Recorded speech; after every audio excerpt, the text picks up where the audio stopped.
Okay, another quick video in this statistics unit that we've been working on. We're going to talk about counting outcomes and tree diagrams.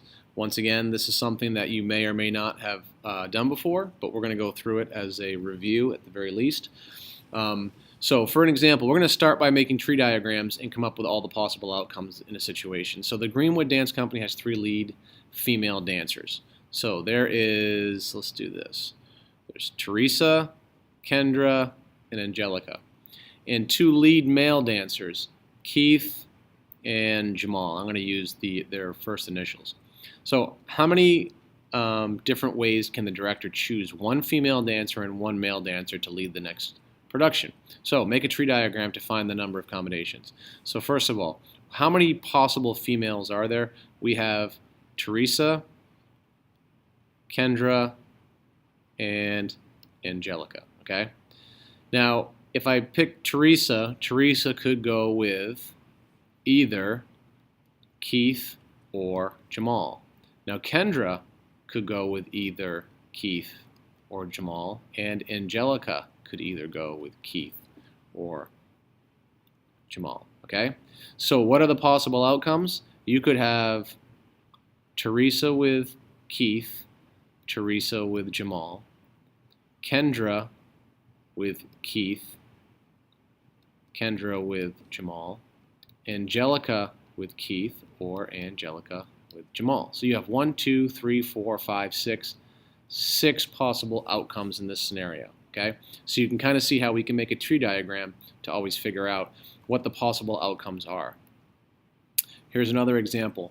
Now, kind of giving it away here, but we have a little table that says rock characteristics. You can have a mineral, you can have gold, quartz, iron, or silver. The texture of these could be glossy or dull, and the color could be brown or gray. So in this case, I'm not going to do this all the way out because it's kind of involved and I don't want to use that much space, but I have it done out for us, okay? So the mineral, I have 4 categories: gold, quartz, iron, and silver, okay? And let's just, why don't we do this? Let's block this out right now. And the next category would be texture, and there's glassy and dull. So if I move this over, I should be able to see that each of these minerals can either be glassy or dull, glassy or dull, glassy or dull. And then it can have a color, brown or gray. So if it's gold glassy, it could be brown or gray. Or gold and dull, it could be brown and gray. So you can see that we have all these different outcomes, okay? You could have gold glassy brown, gold glassy gray, gold dull brown, gold dull gray.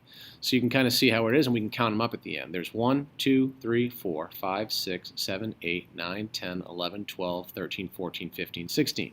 Okay? So what does that mean? That means by using the tree diagram, we find that there are 16 different rocks possible. These results are called outcomes. For example, the first outcome is a rock that contains gold, has a glassy texture, and is brown. The list of all possible outcomes is called the sample space. This leads us into finding probabilities because you always want to, take into account the full sample space or the possible outcomes when you're trying to figure out a probability of a specific outcome. Okay, so that's another example of it. We'll do one more here. Okay. The ice cream parlor offers the choices below for making sundaes. Draw a tree diagram to find the number of different sundaes that can be made. So first of all, I have the category ice cream. And then I'm going to have toppings. And then over here I'm going to have whipped cream. Yes or no? So for ice cream, I have chocolate, vanilla, or Rocky Road. Now for toppings, I have chocolate or butterscotch for each of these. And then for each of these, I have, now I'm kind of running out of space here. Let's do this. Nope, not going to work. That's better. Let's move this up so I have some more space. Okay, so if I have a chocolate ice cream with a chocolate topping, then I can either get whipped cream or not get whipped cream. Same thing if I have chocolate ice cream with a butterscotch topping, I could get Yes or no? I'm getting crammed in here. Yes or no? Yes or no? Yes or no? Yes or no? So you can see that there's 1, 2, 3, 4, 5, 6, 7, 8, 9, 10, 11, 12.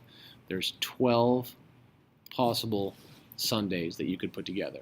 You could put chocolate with chocolate topping, with whipped cream, or without. You could do chocolate with butterscotch with whipped cream, or without. So on and so forth.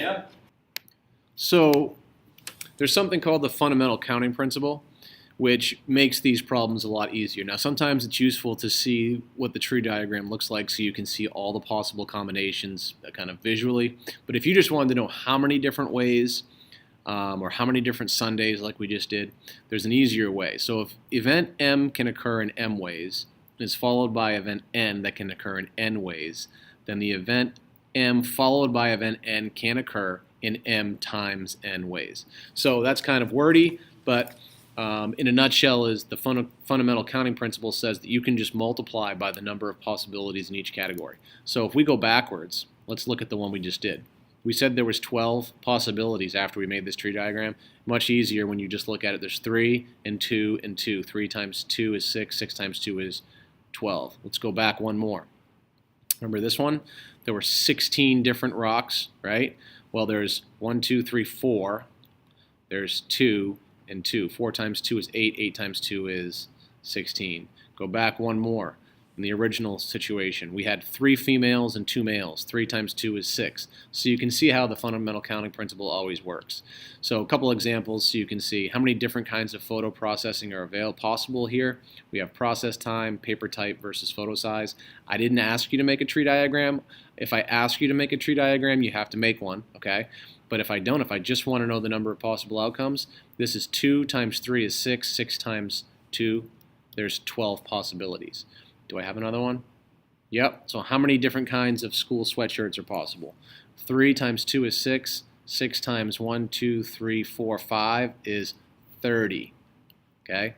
3 times 2 times 5. Okay? Now,